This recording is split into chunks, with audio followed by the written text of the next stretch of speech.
to focus you here. Alright, so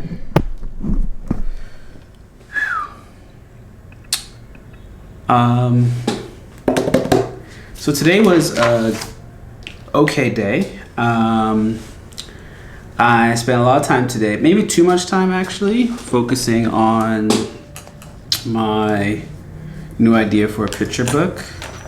But what I will say is that I feel better about the idea.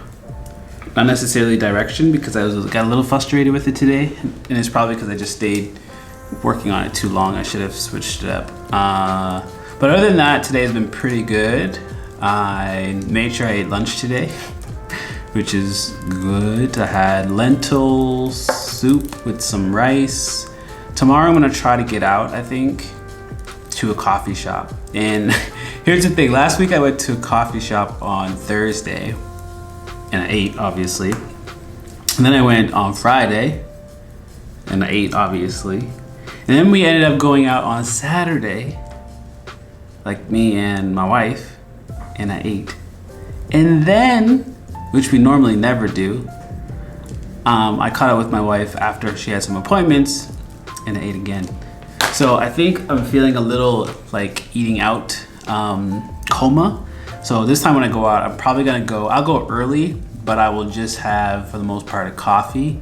And if I do eat, I won't have anything too heavy, because I think that kind of also just made me feel icky about going. Regardless, I don't know if you really care or not.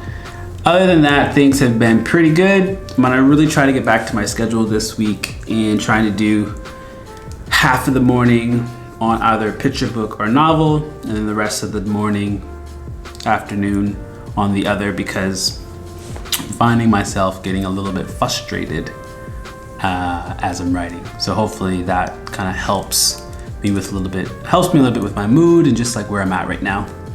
Other than that, yeah. Thanks for listening. If you are out there, this is someone randomly asked me, what is this? So this is kind of like my fidget tool. I never was a person who like loved fidget tools, but I think they're helpful because I use this thing a lot. I have two of them. And sometimes you see me on here with my basketball. I do tend to need things in my hand. So hope you're well. Stay blessed, stay safe. And maybe I'll see you in a coffee shop tomorrow. All right, peace.